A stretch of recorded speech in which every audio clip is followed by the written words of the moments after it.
ਅੱਜ ਸਤ ਸੰਗਤ ਜੀ ਬੰਦੀ ਛੋੜ ਪਾਵਨ ਦਿਵਸ ਹੈ। ਸਰਬੱਤ ਸੰਗਤਾਂ ਨੂੰ ਬੇਅੰਤ ਬੇਅੰਤ ਵਧਾਈਆਂ ਹੋਵਣ। ਕੋਈ ਸੰਖੇਪ ਰੂਪ ਦੇ ਵਿੱਚ ਸਤ ਸੰਗਤ ਜੀ ਵਿਚਾਰ ਕਰਕੇ ਫਿਰ ਗੁਰੂ ਸ਼ਬਦ ਦੀ ਵਿਚਾਰ ਦੇ ਨਾਲ ਜੁੜਾਂਗੇ। ਧੰਨ ਸਤਿਗੁਰੂ ਸ੍ਰੀ ਗੁਰੂ ਹਰਗੋਬਿੰਦ ਸਾਹਿਬ ਮਹਾਰਾਜ ਸੱਚੇ ਪਾਤਸ਼ਾਹ ਜੀ, ਮੀਰੀ ਪੀਰੀ ਦੇ ਮਾਲਕ ਸਤਿਗੁਰੂ ਜੀ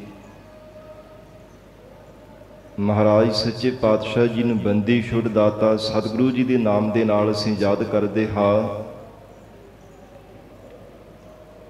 ਇਹ ਗਰੀਬ ਨਵਾਜ਼ ਸਤਿਗੁਰੂ ਜੀ ਦੇ ਨਾਮ ਦੇ ਨਾਲ ਬੰਦੀ ਛੁੱਟ ਦਾਤਾ ਸਤਿਗੁਰੂ ਜੀ ਕਿਵੇਂ ਲੱਗਾ।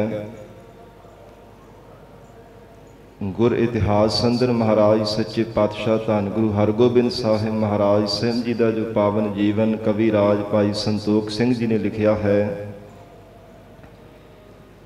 ਜਿਸ ਵਿੱਚ ਗਰੀਬ ਨਵਾਜ਼ ਸਤਿਗੁਰੂ ਜੀ ਨੇ ਜਿਵੇਂ ਦਿੱਲੀ ਦੇ ਵਿੱਚ ਜਾਣਾ, ਜਹਾਂਗੀਰ ਬਾਦਸ਼ਾਹ ਦੇ ਯਾਦ ਕਰਨੇ ਤੇ ਕਿ ਮਹਾਰਾਜ ਸੱਚੇ ਪਾਤਸ਼ਾਹ ਸਤਿਗੁਰੂ ਜੀ ਆਪ ਕਿਰਪਾ ਕਰਕੇ ਮੈਨੂੰ ਦਰਸ਼ਨ ਬਖਸ਼ੋ। ਧੰਨ ਗੁਰੂ ਹਰਗੋਬਿੰਦ ਸਾਹਿਬ ਮਹਾਰਾਜ ਸੱਚੇ ਪਾਤਸ਼ਾਹ ਦਾ ਦਿੱਲੀ ਵਿੱਚ ਜਾਣਾ, ਔਰ ਜਿਵੇਂ ਜਿਵੇਂ ਚੰਦੂ ਦੁਸ਼ਟ ਦੇ ਮਨ ਦੇ ਵਿੱਚ ਈਰਖਾ ਵੱਧਦੀ ਹੈ ਕਿ ਸਤਿਗੁਰੂ ਸ੍ਰੀ ਗੁਰੂ ਹਰਗੋਬਿੰਦ ਸਾਹਿਬ ਮਹਾਰਾਜ ਸੱਚੇ ਪਾਤਸ਼ਾਹ ਜੀ ਦਾ ਮਿਲਾਪ ਬਾਦਸ਼ਾਹ ਦੇ ਨਾਲ ਦਿਨ ਬਰ ਦਿਨ ਪਿਆਰ ਵੱਧਦਾ ਜਾਂਦਾ ਹੈ। ਉਹ ਸਾਧ ਸੰਗਤ ਜੀ ਮਨ ਵਿੱਚ ਈਰਖਾ ਧਾਰਨ ਕਰਦਾ ਤੇ ਆਪਣਾ ਮੌਤ ਦਾ ਡਰ ਵੀ ਧਾਰਨ ਕਰਦਾ ਸੀ ਕਿ ਕਿਤੇ ਮੈਨੂੰ ਮਰਵਾ ਨਾ ਦੇਣ, ਕਿਉਂਕਿ ਪਤਾ ਸੀ ਇਹਨਾਂ ਦੇ ਪਿਤਾ ਸਤਿਗੁਰੂ ਸ੍ਰੀ ਗੁਰੂ ਅਰਜਨ ਦੇਵ ਸਾਹਿਬ ਮਹਾਰਾਜ ਸਾਹਿਬ ਜੀ ਨੂੰ ਮੈਂ ਤਸੀਹੇ ਦੇ ਕਰਕੇ ਸ਼ਹੀਦ ਕਰਵਾਇਆ ਸੀ।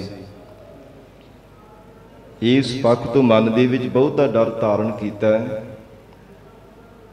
ਭਾਵੇਂ ਇਸ ਨੇ ਬਾਦਸ਼ਾਹ ਨੂੰ ਮਨ ਵਿੱਚ ਭਾਵੇਂ ਇਦਾਂ ਦੀਆਂ ਗੱਲਾਂ ਕਰ ਕਰਕੇ ਸਤਿਗੁਰੂ ਜੀ ਨੂੰ ਦਿੱਲੀ ਵਿੱਚ ਬੁਲਾਇਆ ਸੀ ਦਰਸ਼ਨਾਂ ਦੇ ਵਾਸਤੇ,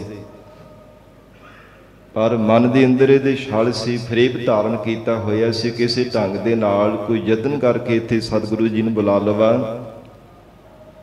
ਫਿਰ ਇਹਨਾਂ ਦੇ ਪਿਤਾ ਦੀ ਤਰ੍ਹਾਂ ਇਹਨਾਂ ਨੂੰ ਵੀ ਇੱਥੇ ਸ਼ਹੀਦ ਕਰਵਾ ਦੇਵਾਂਗਾ, ਦੁਬਾਰਾ ਹੀ ਵਾਪਸ ਨਹੀਂ ਜਾਣ ਸਕਣਗੇ। ਪਰ ਇਹਦਾ ਸਾਧ ਸੰਗਤ ਜੀ ਨਤੀਜਾ ਕੁਝ ਹੋਰ ਹੀ ਨਿਕਲਿਆ। ਧੰਨ ਗੁਰੂ ਹਰਗੋਬਿੰਦ ਸਾਹਿਬ ਮਹਾਰਾਜ ਸੱਚੇ ਪਾਤਸ਼ਾਹ ਜੀ ਦੇ ਨਾਲ ਬਾਦਸ਼ਾਹ ਬੜੇ ਪਿਆਰ ਦੇ ਨਾਲ ਮਿਲਦਾ। ਹਰ ਰੋਜ਼ ਭੇਟਾਵਾਂ ਵੀ ਗਰੀਬ ਨਵਾਜ਼ ਸਤਿਗੁਰੂ ਜੀ ਦੇ ਚਰਨਾਂ ਵਿੱਚ ਅਰਪਣ ਕਰਦਾ ਤੇ ਸਭ ਕੁਝ ਦੇਖ ਕਰਕੇ ਚੰਦੂ ਤੋਂ ਡਰਿਆ ਨਾ ਗਿਆ। ਮਨ ਦੇ ਅੰਦਰ ਆਪਣਾ ਡਰ ਸੀ ਕਿ ਮੈਂ ਹੁਣ ਜ਼ਰੂਰ ਇਹਨਾਂ ਦੇ ਹੱਥੋਂ ਮਾਰਿਆ ਜਾਵਾਂਗਾ, ਬਚ ਨਹੀਂ ਸਕਾਂਗਾ। ਤੇ ਫਿਰ ਸਾਧ ਸੰਗਤ ਜੀ ਇਹੋ ਹਰ ਰੋਜ਼ ਚਿੰਤਾ ਦੀ ਨਦੀ ਵਿੱਚ ਡੁੱਬਾ ਹੋਇਆ ਚੰਦੂ ਇੱਕ ਦਿਨ ਨਜੂਮੀਏ ਦੇ ਪਾਸ ਚੱਲ ਕਰਕੇ ਗਿਆ, ਜਿਹੜਾ ਹਰ ਰੋਜ਼ ਜਹਾਂਗੀਰ ਬਾਦਸ਼ਾਹ ਦੀ ਸਭਾ ਵਿੱਚ ਆਉਂਦਾ ਤੇ ਜੋਤਿਸ਼ ਵਿਦਿਆ ਦੁਆਰਾ ਆਉਣ ਵਾਲੀ ਸਮੇਂ ਦੀ ਬਾਬਤ ਗੱਲ ਕਰਕੇ ਦੱਸਦਾ ਸੀ ਕਿ ਬਾਦਸ਼ਾਹ ਤੁਹਾਡੇ ਪਰ ਆਉਣ ਵਾਲਾ ਸਮਾਂ ਕਿੱਦਾਂ ਦਾ ਹੈ, ਸੁੱਖਾਂ ਭਰਿਆ ਹੈ ਚਾਹੇ ਕੋਈ ਔਕੜ ਦਾ ਸਮਾਂ ਆਉਣ ਵਾਲਾ ਹੈ। ਉਹ ਜੋਤਿਸ਼ ਵਿਦਿਆ ਦੇ ਮੰਤਰਾਂ ਦੁਆਰਾ ਉਸ ਦੇ ਬਲ ਦੁਆਰਾ ਸਤ ਸੰਗਤ ਜੀ ਦੱਸਿਆ ਕਰਦਾ ਹੈ। ਤੇ ਉਸ ਨਜੂਮੀਏ ਦੇ ਅੱਧੀ ਰਾਤ ਉਹਦੇ ਘਰ ਵਿੱਚ ਚਲਾ ਗਿਆ ਚੰਦੂ ਦੁਸ਼ਟਾ ਤੇ ਜਾ ਕੇ ਉਸ ਦੇ ਬੜੇ ਪਿਆਰ ਦੇ ਨਾਲ ਨਮਸਕਾਰ ਕੀਤੀ। ਕਹਿਣ ਲੱਗਾ ਜੀ ਮੇਰੀ ਜ਼ਿੰਦਗੀ ਹੁਣ ਤੁਹਾਡੇ ਹੱਥਾਂ ਵਿੱਚ ਹੈ, ਮੈਨੂੰ ਬਚਾ ਲਓ ਭਾਵੇਂ ਮਾਰ ਲਓ, ਤੁਸੀਂ ਬਚਾ ਸਕਦੇ ਹੋ ਮੇਰੀ ਜ਼ਿੰਦਗੀ। ਤੇ ਅੱਗੋਂ ਮੁਸਕਰਾ ਕੇ ਨਜੂਮੀਆ ਕਹਿਣ ਲੱਗਾ ਕਿ ਬਾਦਸ਼ਾਹਾਂ ਦੇ ਸਲਾਹਕਾਰਾਂ ਨੂੰ, ਜਿਹੜੇ ਬਾਦਸ਼ਾਹ ਦੇ ਖਾਸ ਬੰਦੇ ਆ, ਉਹਨਾਂ ਨੂੰ ਸਾਡੀ ਲੋੜ ਕਾਹਦੀ ਪੈ ਗਈ ਹੈ। ਫਿਰ ਸਾਰੀ ਗੱਲ ਖੋਲ ਕੇ ਦੱਸ ਦਿੱਤੀ। ਕਹਿਣ ਲੱਗੇ ਗੁਰੂ ਹਰਗੋਬਿੰਦ ਸਾਹਿਬ ਹਨ, ਇਹਨਾਂ ਦੇ ਪਿਤਾ ਗੁਰੂ ਅਰਜਨ ਦੇਵ ਸਾਹਿਬ ਮਹਾਰਾਜ ਜੀ ਨੂੰ ਮੈਂ ਸ਼ਹੀਦ ਕਰਵਾਇਆ ਸੀ।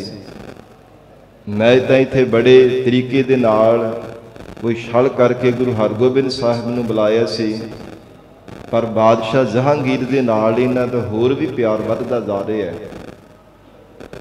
ਇਸ ਕਰਕੇ ਮੇਰਾ ਮਨ ਹਰ ਸਮੇਂ ਡਰਦਾ ਰਹਿੰਦਾ, ਚਿੰਤਾ ਕਰਕੇ ਦੁਖੀ ਹੋ ਰਿਹਾ ਹਾਂ।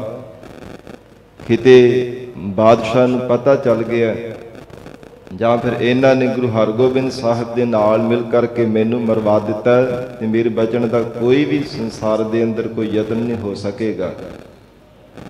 ਇਸ ਲਈ ਤੁਸੀਂ ਮੈਨੂੰ ਬਚਾ ਸਕਦੇ ਹੋ, ਕਿਉਂਕਿ ਤੁਹਾਡਾ ਕਹਿਆ ਹੋਇਆ ਬਾਦਸ਼ਾਹ ਜਹਾਂਗੀਰ ਕਦਾਚਿਤ ਵੀ ਮੋੜਦਾ ਨਹੀਂ ਹੈ।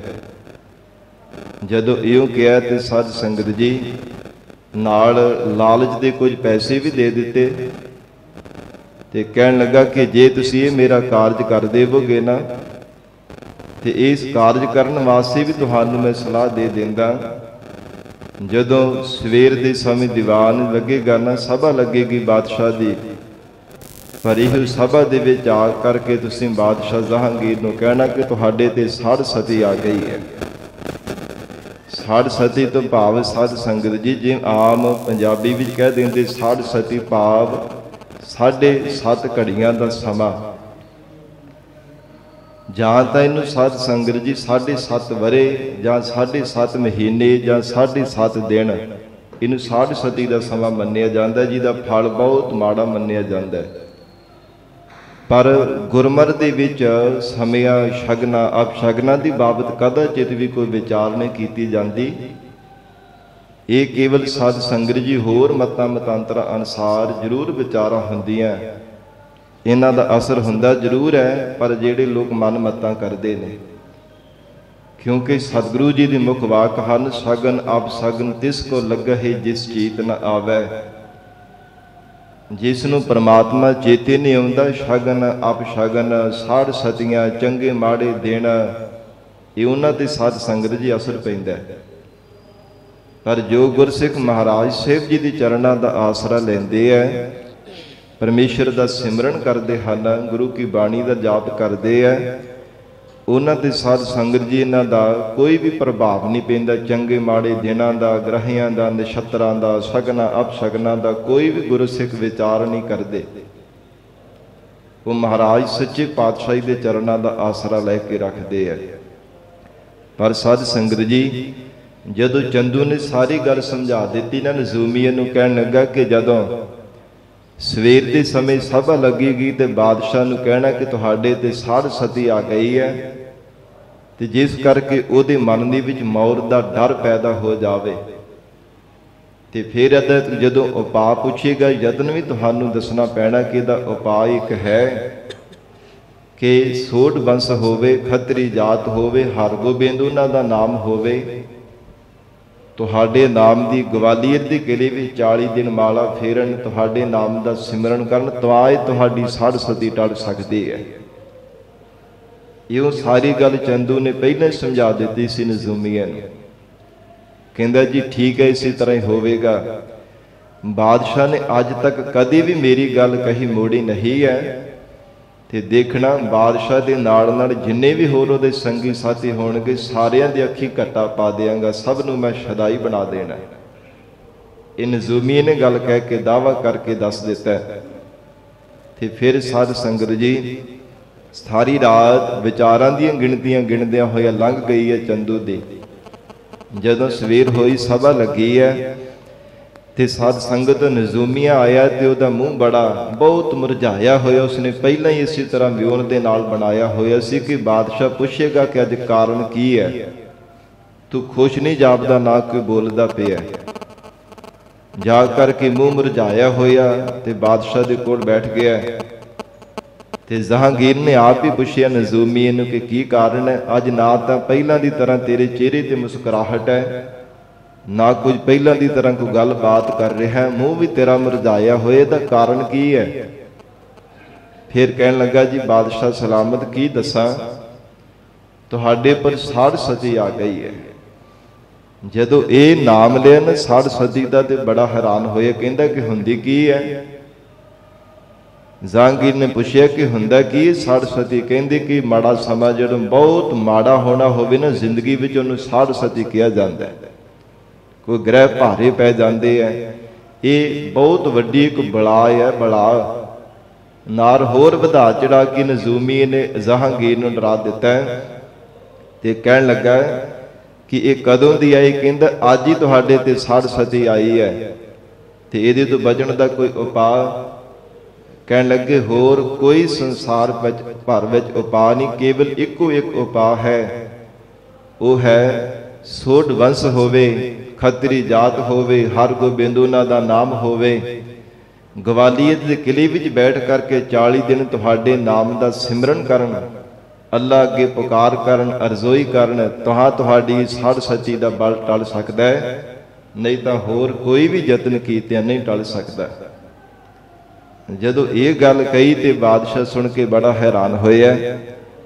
कहंदा कि इत्थे दिल्ली विच जां दूर होर किसी विदेश विच जिथों मर्जी लभ करके लैके आवो, सोढ़ वंश होवे, खतरी जात होवे, हर गोबिंद उन्हां दा नाम होवे, जिथों मर्जी लभ के लै करके आवो।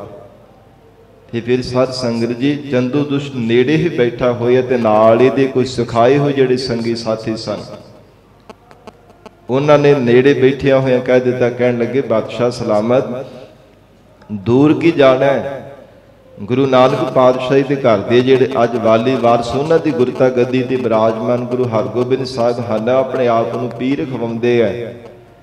ਬਹੁ ਗਿਣਤੀ ਵੀ ਸਿੱਖ ਸੰਗਤਾਂ ਦਾ ਭਾਰੀ ਇਕੱਠ ਉਹਨਾਂ ਦੇ ਚਰਨਾਂ ਵਿੱਚ ਹੁੰਦਾ ਹੈ। ਉਹ ਪੀਰਾਂ ਦੇ ਪੀਰ ਅਖਵਾਉਂਦੇ ਆ ਤੇ ਫਿਰ ਤੁਸੀਂ ਬੜੇ ਪਿਆਰ ਦੇ ਨਾਲ ਉਹਨਾਂ ਨੂੰ ਮਿਲਦੇ ਹੋ, ਤੁਹਾਡਾ ਕਹਿਆ ਮੋੜਨਗੇ ਨਹੀਂ। ਉਹ ਸੋਢ ਵੰਸ਼ ਦੇ ਵਿੱਚੋਂ ਹਨ, ਖੱਤਰੀ ਉਹਨਾਂ ਦੀ ਜਾਤ ਤੇ ਗੁਰੂ ਹਰਗੋਬਿੰਦ ਸਾਹਿਬ ਉਹਨਾਂ ਦਾ ਨਾਮ ਹੈ। ਇਉਂ ਸਾਰਿਆਂ ਨੇ ਮਿਲ ਕਰਕੇ ਸਾਧ ਸੰਗਤ ਦੇ ਵਿੱਚ ਚੰਡਾਲਾਂ ਦੀ ਚੌਂਕੜੀ ਰਲੀ ਹੁੰਦੀ ਹੈ ਨਾ, ਇਦਾਂ ਰਲ ਮਿਲ ਕਰਕੇ ਸਾਰਿਆਂ ਨੇ ਇਸੇ ਤਰ੍ਹਾਂ ਗੱਲ ਬਣਾ ਕੇ ਤੇ ਬਾਦਸ਼ਾਹ ਨੂੰ ਭਰਮਾਦੇ ਹੈ। ਜਦੋਂ ਜਹਾਂਗੀਰ ਨੂੰ ਇਸ ਤਰ੍ਹਾਂ ਭਰਮਾਦੇ ਹੈ ਤੇ ਫਿਰ ਕਹਿਣ ਲੱਗੇ ਕਿ ਬਾਦਸ਼ਾਹ ਤੁਹਾਡਾ ਕਹਿਆ ਹੋਇਆ ਸਤਿਗੁਰੂ ਜੀ ਨੇ ਮੋੜਨਾ ਨਹੀਂ ਹੈ, ਇਸ ਲਈ ਤੁਸੀਂ ਆਪ ਹੀ ਜਾ ਕਰਕੇ ਕਹੋ ਕਿ ਮਹਾਰਾਜ ਤੁਸੀਂ ਮੇਰੇ ਵਾਸਤੇ ਕਿ ਜਿਸ ਕਰਕੇ ਮੈਂ ਮੌਤ ਦੇ ਮੂੰਹ ਵਿੱਚ ਪੈਣੇ ਤੋਂ ਬਚ ਸਕਾਂ, ਸੜ ਸਤੀ ਦਾ ਬਲ ਟਲ ਜਾਵੇ, ਕਿ 40 ਦਿਨ ਮਹਾਰਾਜ ਤੁਸੀਂ ਮੇਰੇ ਕਰਕੇ ਸਿਮਰਨ ਕਰ ਦੇਵੋ ਗਵਾਲੀਅਰ ਦੇ ਕਿਲੇ ਵਿੱਚ ਜਾ ਕੇ।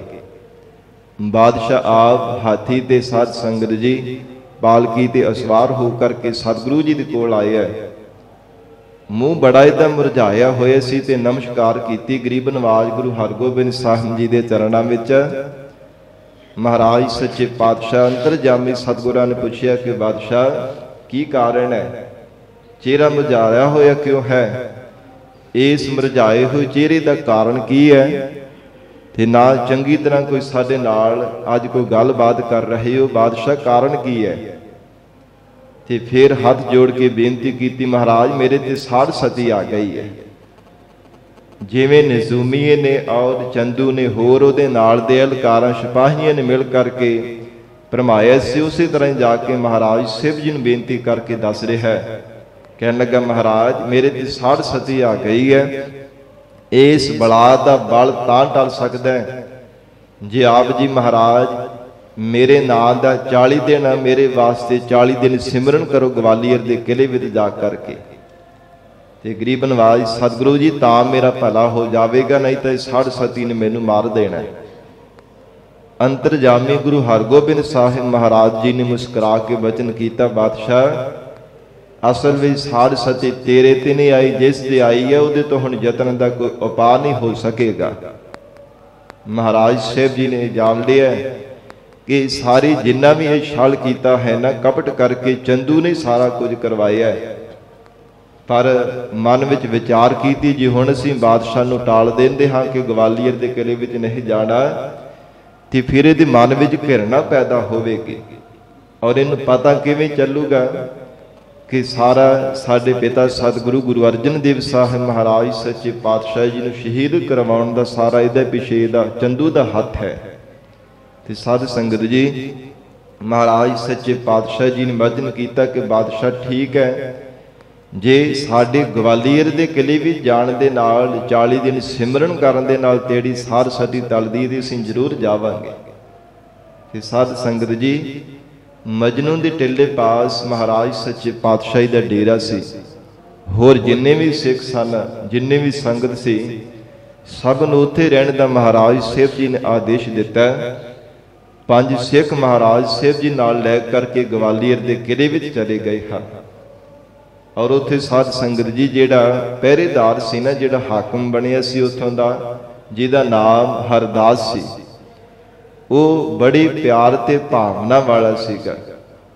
ਉਹ ਲੰਬੇਰੇ ਸਮੇਂ ਤੋਂ ਗਰੀਬ ਨਵਾਜ਼ ਗੁਰੂ ਹਰਗੋਬਿੰਦ ਸਾਹਿਬ ਮਹਾਰਾਜ ਸਾਹਿਬ ਜੀ ਦੇ ਦਰਸ਼ਨਾਂ ਦੀ ਮਨ ਵਿੱਚ ਚਾਹਤ ਰੱਖਦਾ ਸੀ ਕਿ ਕਿਹੜਾ ਸਮਾਂ ਆਵੇਗਾ ਮੇਰੀ ਜ਼ਿੰਦਗੀ ਵਿੱਚ ਗੁਰੂ ਹਰਗੋਬਿੰਦ ਸਾਹਿਬ ਮਹਾਰਾਜ ਸਾਹਿਬ ਜੀ ਦੇ ਦਰਸ਼ਨ ਕਰਾਂਗਾ। ਕੰਨਾਂ ਦੇ ਨਾਲ ਬੜੇ ਉਸਨੇ ਸਤਿਗੁਰੂ ਜੀ ਦੇ ਜੀਵਨ ਕੌਤਕਾਂ ਨੂੰ ਸੁਣਿਆ ਸੀ। ਮਨ ਵਿੱਚ ਤੜਪ ਸੀ ਕਿ ਸਤਿਗੁਰੂ ਜੀ ਦੇ ਦਰਸ਼ਨਾਂ ਦਾ ਮੈਨੂੰ ਵੀ ਕਿਤੇ ਸ਼ੁਭ ਅਵਸਰ ਮਿਲੇਗਾ। ਜਦੋਂ ਪਤਾ ਚੱਲਿਆ, ਬਾਦਸ਼ਾਹ ਨੇ ਚਿੱਠੀ ਲਿਖ ਕਰਕੇ ਭੇਜੀ ਹੈ ਕਿ ਸਤਿਗੁਰੂ ਗੁਰੂ ਹਰਗੋਬਿੰਦ ਸਾਹਿਬ ਮਹਾਰਾਜ ਸਾਹਿਬ ਜੀ ਨੇ ਗਵਾਲੀਅਰ ਦੇ ਕਿਲੇ ਵਿੱਚ 40 ਦਿਨ ਰਹਿ ਕੇ ਸਿਮਰਨ ਕਰਨਾ। ਮੇਰੇ ਤੇ ਸਾਧ ਸਤੀ ਆਈ ਉਸ ਬਲਾ ਨੂੰ ਟਾਲਣ ਦੇ ਵਾਸਤੇ, ਤੇ ਬੜੇ ਪਿਆਰ ਤੇ ਭਾਵਨਾ ਦੇ ਨਾਲ ਸਤਿਗੁਰੂ ਜੀ ਦੇ ਚਰਨਾਂ ਦੀ ਸੇਵਾ ਕਰਨੀ ਹੈ, ਕੋਈ ਕੋਤਾਹੀ ਨਹੀਂ ਹੋਣ ਦੇਣੀ। ਇਹ ਚਿੱਠੀ ਵਿੱਚ ਲਿਖ ਕਰਕੇ ਭੇਜ ਦਿੱਤਾ ਹੈ। ਤੇ ਸਤ ਸੰਗਤ ਉਹ ਸਿੱਖ ਭਾਈ ਹਰਦਾਸ ਦੇ ਮਨ ਵਿੱਚ ਬੜਾ ਪਿਆਰ ਤੇ ਭਾਵਨਾ ਪੈਦਾ ਹੋਈ, ਬੜਾ ਚਾਅ ਚੜ੍ਹਿਆ ਕਿ ਸਤਿਗੁਰੂ ਜੀ ਆਪ ਇੱਥੇ ਆ ਰਹੇ ਹੈ।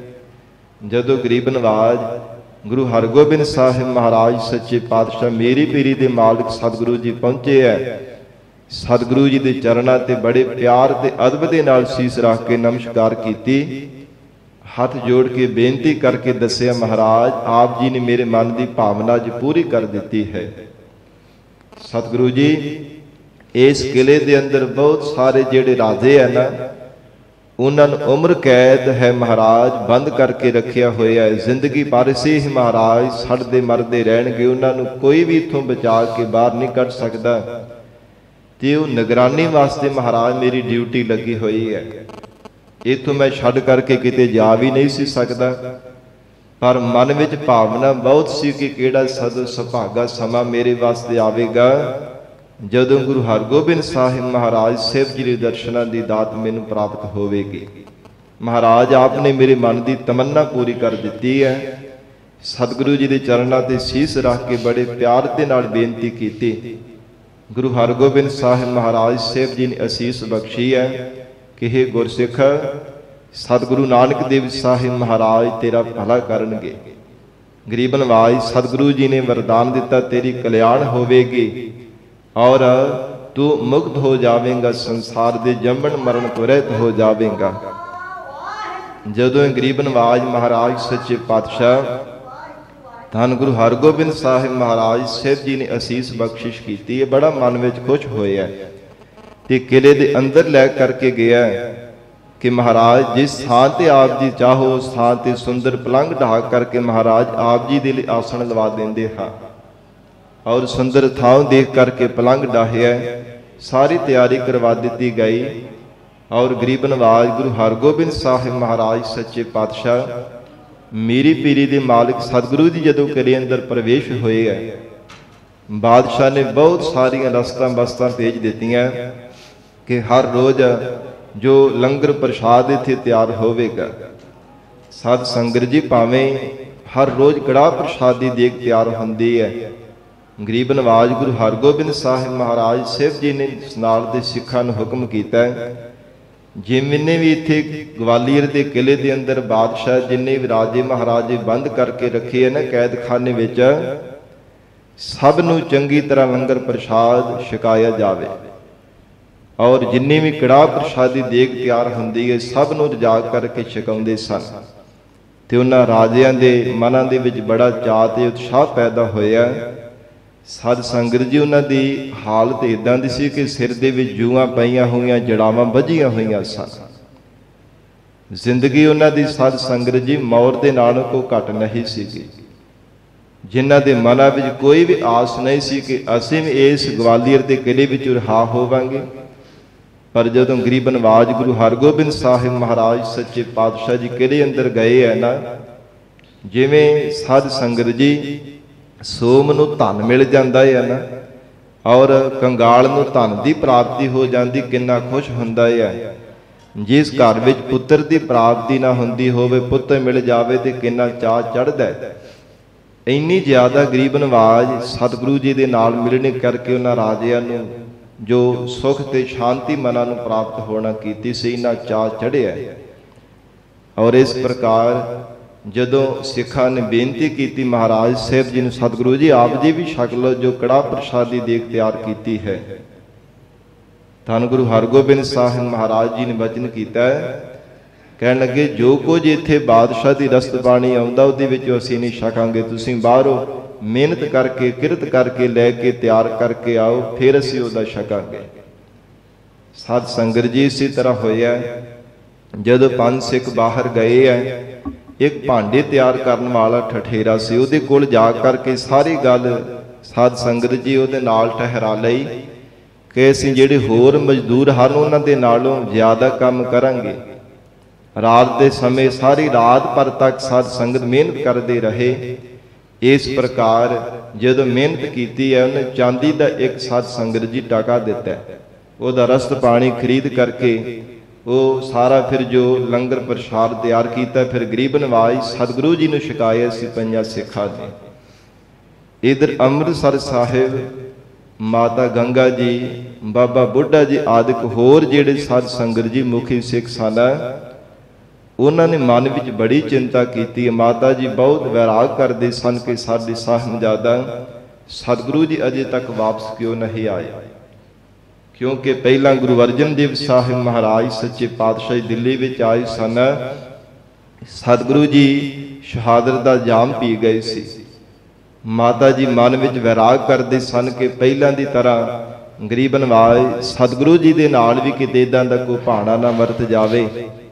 ਜਦੋਂ ਬਾਬਾ ਬੁੱਢਾ ਸਾਹਿਬ ਜੀ ਨੂੰ ਕਿਹਾ ਮਾਤਾ ਗੰਗਾ ਜੀ ਨੇ ਤੇ ਸਾਧ ਸੰਗਤ ਜੀ, ਬਾਬਾ ਬੁੱਢਾ ਸਾਹਿਬ ਜੀ ਨੇ ਬੜੇ ਧੀਰਜਤਾ ਦੇ ਵਚਨ ਕੀਤੇ ਆ ਕਿ ਮਾਤਾ ਜੀ ਆਪ ਜੀ ਫਿਕਰ ਨਾ ਕਰੋ, ਗਰੀਬ ਨਵਾਜ਼ ਗੁਰੂ ਨਾਨਕ ਦੇਵ ਸਾਹਿਬ ਮਹਾਰਾਜ ਸੱਚੇ ਪਾਤਸ਼ਾਹ ਜੀ ਦੀ ਗੁਰਤਾ ਗੱਦੀ ਦੇ ਮਾਲਕ ਗੁਰੂ ਹਰਗੋਬਿੰਦ ਸਾਹਿਬ ਮਹਾਰਾਜ ਸੱਚੇ ਪਾਤਸ਼ਾਹ ਜੀ ਹਨ।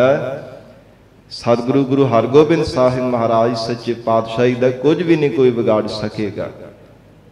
ਪਰ ਫਿਰ ਵੀ ਸਾਧ ਸੰਗਤ ਜੀ ਮਾਤਾ ਜੀ ਦੀ ਪ੍ਰੇਰੇ ਹੋਏ ਬਾਬਾ ਬੁੱਢਾ ਸਾਹਿਬ ਜੀ ਗਵਾਲੀਅਰ ਵਿਖੇ ਆਏ ਸਨ।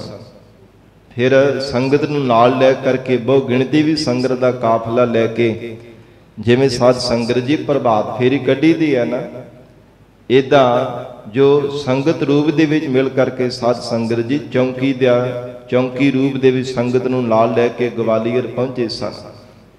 ਅੰਦਰ ਭਾਵੇਂ ਨਹੀਂ ਸਨ ਪ੍ਰਵੇਸ਼ ਹੋਣ ਦਿੱਤਾ ਸੰਗਤ ਨੂੰ, ਪਰ ਇੰਨਾ ਪਿਆਰ ਤੇ ਉਤਸ਼ਾਹ ਸੀ ਮਨਾਂ ਦੇ ਅੰਦਰ। ਗਵਾਲੀਅਰ ਦੇ ਕਿਲੇ ਦੀਆਂ ਜਿਹੜੀਆਂ ਚੌਥਰਫੇ ਸਾਧ ਸੰਗਤ ਜੀ ਦੀਵਾਰਾਂ ਸਨ, ਬਾਹਰੋਂ ਹੀ ਮਹਾਰਾਜ ਸਾਹਿਬ ਜੀ ਦੇ ਚਰਨਾਂ ਤੇ ਭਾਵਨਾ ਬਣਾ ਕਰਕੇ ਕਿ ਅਸੀਂ ਸਤਿਗੁਰੂ ਜੀ ਦੇ ਚਰਨਾਂ ਤੇ ਨਮਸਕਾਰਾਂ ਕਰ ਰਹੇ ਹਾਂ, ਔਰ ਦੀਵਾਰਾਂ ਦੇ ਸਾਧ ਸੰਗਤ ਜੀ ਨਾਲ ਆਪਣਾ ਮਸਤਕ ਲਾ ਕਰਕੇ ਬੜੇ ਪਿਆਰ ਤੇ ਭਾਵਨਾ ਦੇ ਨਾਲ ਨਮਸਕਾਰਾਂ ਕਰਕੇ ਵਾਪਸ ਜਾ ਰਹੇ ਸੀ।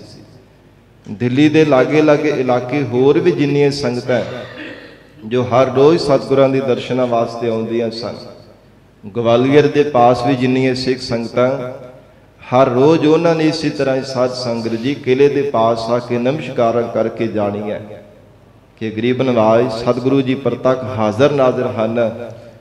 ਔਰ ਇਸ ਪ੍ਰਕਾਰ ਬਾਬਾ ਬੁੱਢਾ ਸਾਹਿਬ ਜੀ ਜਦੋਂ ਸਤਿਗੁਰੂ ਸੱਚੇ ਪਾਤਸ਼ਾਹ ਜੀ ਕੋਲ ਆ ਕਰਕੇ ਮਿਲੇ ਹੈ, ਉਸ ਸਮੇਂ ਸਾਧ ਸੰਗਤ ਜੀ ਮਹਾਰਾਜ ਵਿਸ਼ਰਾਮ ਕਰ ਰਹੇ ਸੀ ਦੁਪਹਿਰ ਦੇ ਸਮੇਂ, ਤੇ ਪੰਜਾਂ ਸਿੱਖਾਂ ਦੇ ਨਾਲ ਮਿਲੇ ਹਨ ਭਾਈ ਜੇਠਾ ਜੀ, ਭਾਈ ਪਿਰਾਣਾ ਜੀ।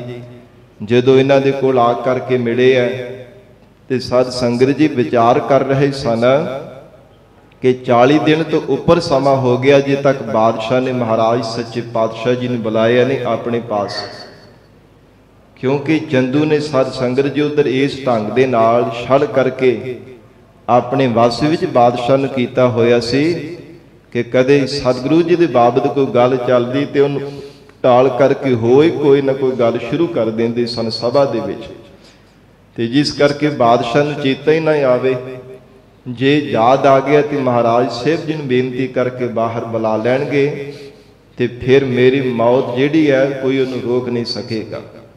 ਮਨ ਵਿੱਚ ਡਰ ਸੀਗਾ, ਔਰ ਇੱਥੋਂ ਤੱਕ ਯਤਨ ਕੀਤਾ ਕਿ ਸਾਧ ਸੰਗਤ ਜਿਹੜਾ ਇੱਥੋਂ ਦਾ ਹਾਕਮ ਸੀ ਨਾ ਗਵਾਲੀਅਰ ਦਾ, ਭਾਈ ਹਰਦਾਸ, ਜੋ ਸਤਿਗੁਰੂ ਜੀ ਦੇ ਚਰਨਾਂ ਦਾ ਭੌਰਾ ਬਣ ਚੁੱਕਾ ਸੀ, ਅਥਾਹ ਪਿਆਰ ਸੀ ਮਨ ਦੇ ਅੰਦਰ, ਉਹਨੂੰ ਇੱਕ ਚਿੱਠੀ ਲਿਖ ਕਰਕੇ ਆਪਣੇ ਸਿਪਾਹੀ ਦੇ ਕੋਲ ਭੇਜੀ ਹੈ ਚੰਦੂ ਨੇ ਕਿ ਪਹਿਲਾਂ ਸਾਧ ਸੰਗਤ ਸਾਰੀ ਤਿਆਰੀ ਕਰਵਾ ਦਿੱਤੀ ਗਈ, महाराज सच्चे पातशाह जी के तन के उपर पेशाब धारण करने के वास्ते उन्होंने चंगी तिखी जहर दवा करके जहर की पान चढ़ दी गई सी कि शरीर के नाल स्पर्श होंदिया सारी जहर इन्नी तेज सी कि लगदे सारी नाल जहर शरीर के अंदर प्रवेश कर जाएगी तो महाराज सच्चे पातशाही की मौत हो जाएगी। पर यह नहीं सी जानता कि सतगुरु जी ने कौन मार सकता है।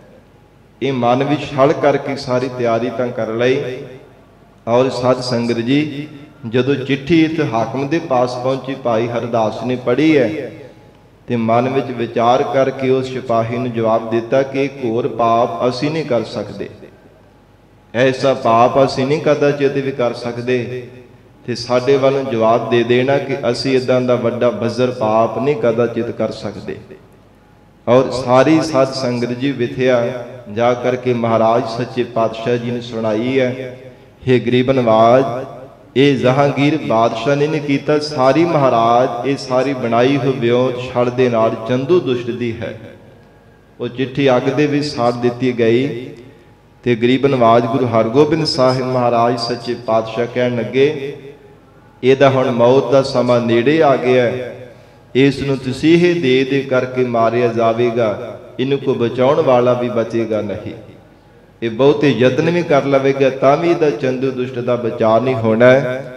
महाराज सच्चे पातशाह जी ने वचन किया ते साध संगत जी फिर यो म्योन दे नाल बादशाह नूं कदे चेता भी ना आउण दिता है।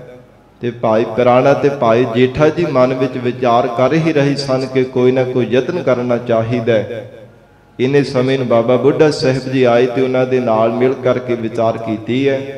हथ जोड़ के बेनतियां करते हैं, बाबा जी आप जी ब्रह्म ज्ञानी हो, आप जी विच सतगुरु जी दे विच कोई अंतर भेद नहीं है।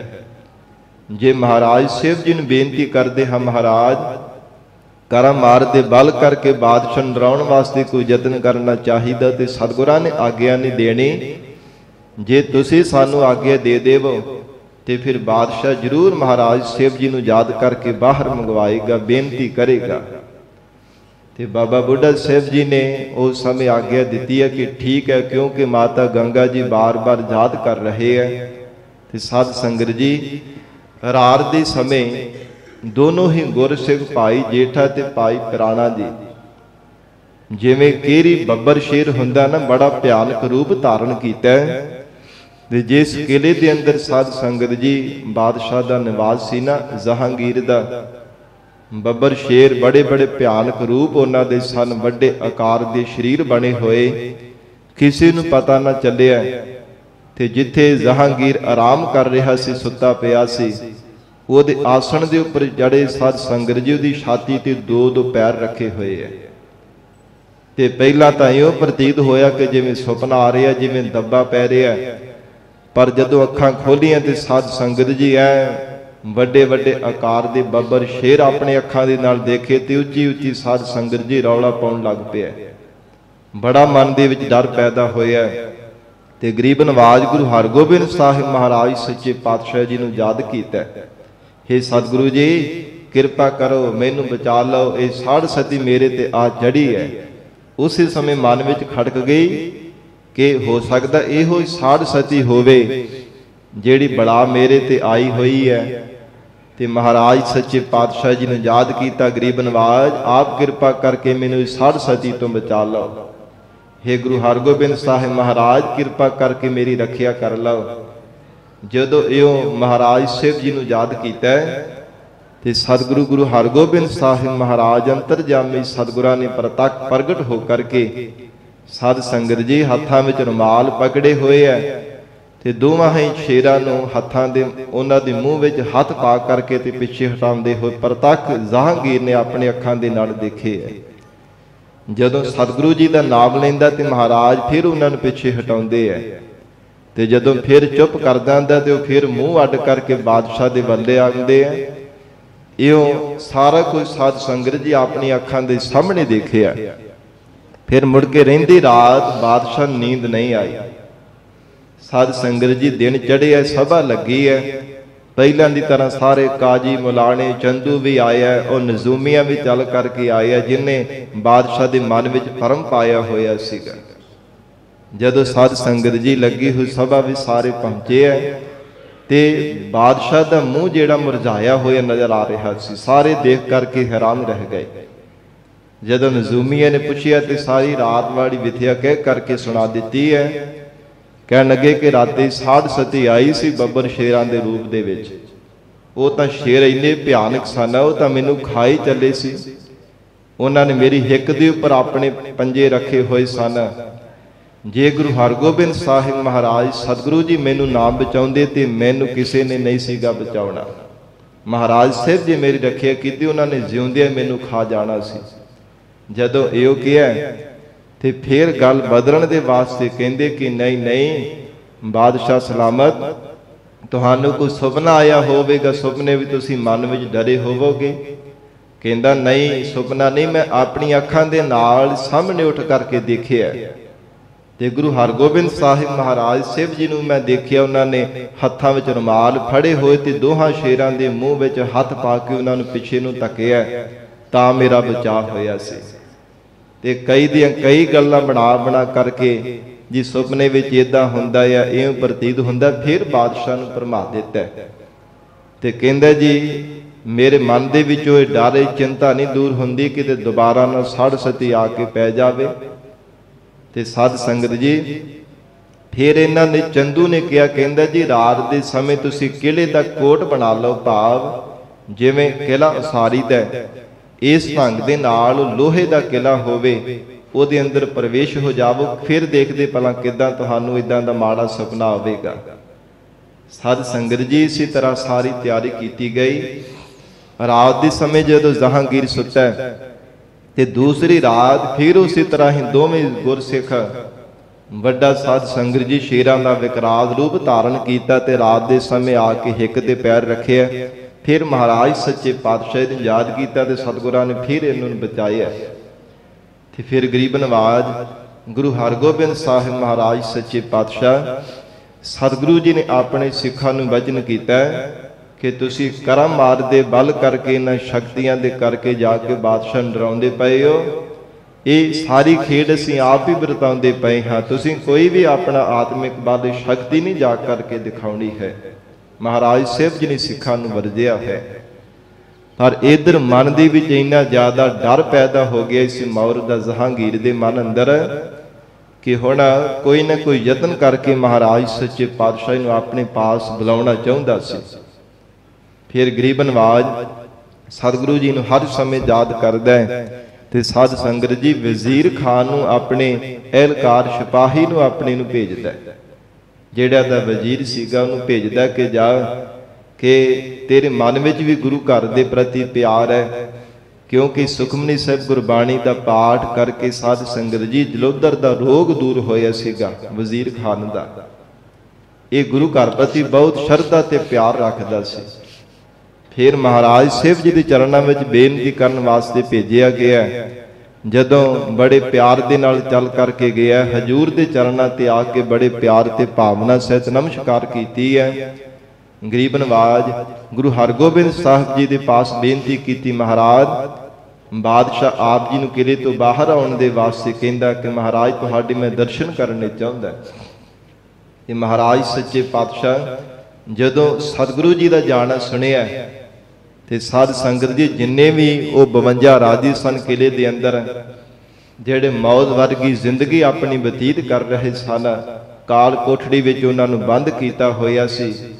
जदों सतगुरु जी का जाना सुनिया तो उची उची भुब्बा मार करके रोण लग पे। बेनती की महाराज सच्चे पातशाह के चरणों में, गरीब नवाज आप दी जदों दे इस किले विच आई महाराज सानू नवां जीवन मिल गया सी। महाराज असी तो जिंदगी दी आसां ला चुके सां कि इत्थे महाराज असी मर जाना मुक जाना, सानू किसी भी इत्थे बचाउणा नहीं है। साडी जिंदगी विच भी महाराज कदे दिन चढ़ेगा।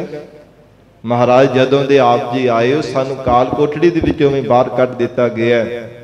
तुहाडा उपदेश सरवण करदे आ, गुरु नानक पातशाह दे घर दा बिरद के शरण आयां दी लज्जिया रखनी। किरपा करो महाराज, असी मन बाणी शरीर करके तुहाडी शरण धारण करदे आ, किरपा करके साडी रखिया करो महाराज। इस ग्वालियर दे किले विचों सानू मुक्त करवा देवो। जदों गरीब नवाज गुरु हरगोबिंद साहिब महाराज जी के चरणों में बेनती की है तो सतगुरु जी ने फिर सुनेहा भेजे बादशाह के कोल कि बादशाह इस शर्त ते असीं बाहर जावांगे, असीं इकल्लियां नहीं ग्वालियर के किले तो बाहर आउणा, जे आवांगे तो जिन्ने भी इसे राजे है ना सारिਆਂ ਨੂੰ रिहा करना पवेगा। तो मन दे विच बड़ी फिर भारी चिंता पैदा हो गई जहांगीर दे मन अंदर कि किन्ना किन्ना पैसा लाया, किन्नी फौज मरवाई अपनी, किन्ने सिपाही मौर दे मुंह विच पाए ने, तां किते ना आके राजे महाराजिਆਂ ਨੂੰ फड़ करके कैद विच बंद कीता ते हुण एक वार ही सतगुरु जी दे कहने ते इन्हां ਨੂੰ छड़ देवां, ये कोई गल बनदी नहीं है। सत संगत जी फिर नीति दे नाल चाल खेडी, कहण लगा महाराज जिन्ने भी तुहाडा हथ फड़ के तुहाडा पल्ला फड़ के ये बाहर निकल जाण, उन्हें राजे महाराजिਆਂ ਨੂੰ रिहा कर दिता जावेगा। ते गरीब नवाज अंतरजामी सतगुरु जी ने ये मन की जान करके फिर सत संगत जी 52 कलियां वाला सत संगत जी जेड़ा चोला सी ना महाराज शिव जी ने तैयार करवाया 52 कलियां वाला, धन गुरु हरगोबिंद साहिब सच्चे पातशाह जी ने, ते जेड़े 52 राजे सन सारिया ने साध संगत जी एक एक तनी पग लैना की। वो गरीब नवाज गुरु हरगोबिंद साहिब महाराज सच्चे पातशाही का पल्ला फड़ करके ग्वालियर के किले के विचों बाहर आए सन। ते सारा ये गरीब नवाज सतगुरु जी का कौतुक देख करके हैरान हो गया सी बादशाह भी कि मैं तो चाल खेडी सी, पर सतगुरु जी तो अंतरजामी है। महाराज सच्चे पातशाह जी ने इं साध संगत जी किले दे विचों वो जेड़े भावें हिंदू मत वाले भावें होर कोई मतां मतांतरां वाले राजे महाराजे सन, सब नूं गरीब नवाज गुरु हरगोबिंद साहिब सच्चे पातशाह जी ने मुक्त करवाया सी। और गरीब नवाज सतगुरु सच्चे पातशाह ने उन्होंने जीवन नवा जीवन बख्शिश किया। तां साध संगत जी धन गुरु हरगोबिंद साहिब महाराज सेव जी नूं जीवन जो बंदी छोड़ दाता सतगुरु जी कहा जाता है। सतगुर बंदी छोड़ है जीवन मुक्त करै ओ दीना, गुरमुख मन अबतीज बतीना, क्योंकि सतगुरु जी की वडियाई है। भाई गुरदास साहिब जी ने वचन किया ना, सतगुर पारस बरसिया कंचन करे मनूर मलीना, सतगुर बावन चंदनो वास सवास करे लाखीना। महाराज पारस की तरह हैं, सतगुरु जी के चरणों का स्पर्श प्राप्त होने करके कंचन की तरह सोने वत बन जाईदा। और गरीब नवाज ऐसी महान सतगुरु जी की वडियाई है। सतगुर सिख के बंधन काटै, गुर का सिख बेकार ते हटै। महाराज सिखां दे बंधन कटदे है ते साध संगत जी प्रतख भी जिथे गरीब नवाज सतगुरु जी बंधन कटदे है ना, उत्थे गरीब नवाज सतगुरु जी की वडियाई है। इस संसार दे माया दे मोह ममता दे संसार दे जंजालां दे विकारां दे औगणां दे बंधन भी महाराज सच्चे पातशाह जी कट देंदे हन। ये पूरे सतगुरु जी की वडियाई है, क्योंकि महाराज शिव जी आप मुक्त स्वरूप हैं। नारायण नरपत नमस्कार है, ऐसे गुर को बल बल जाइए, आप मुक्त मोह तारै। मोह ममता दियां पईयां होईयां बेड़ियां नूं कट के महाराज भव सागर तो पार करन वाले है। ये पूरी सतगुरु जी की वडियाई है। ते साध संगत जी जिवें दीपमाला का दिवस भी अज दे दिन नूं कहा जाता है, और इस दिन ते शंका भी किया जाता है जी हिंदुआं दा त्योहार है, ये पुरब हिंदुआं दा है ते सिख क्यों मनाउंदे है। साध संगत जी जदों गुरु हरगोबिंद साहिब महाराज मीरी पीरी दे मालक बंदी छोड़ दाता सतगुरु जी अमृतसर साहिब पहुंचे सन, ते सिखां ने सतगुरु जी दे आउणे ते चाह ते उत्साह धारण करके मनां विच दीपमाला कीती सी। इस खुशी के संबंध विच तां गुरु घर दे भी साध संगत दी माला कीती जाती है। और नाल ये भी बेनती कर देवा कि जिथे साध संगत जी असीं दीवे बाल करके और सतगुरु जी के इस पुरब नूं याद करते हैं कि अज बंदी छुड़ पावन दिवस है, उत्थे नाल नाल गरीब नवाज महाराज सच्चे पातशाही के चरणों में बेनती करिए, महाराज साडे हिरदे अंदर अपने शब्द दा दीपक भी बाल देवो, जिस करके अज्ञान का हनेरा दूर हो जावे, ज्ञान का प्रकाश हो जावे।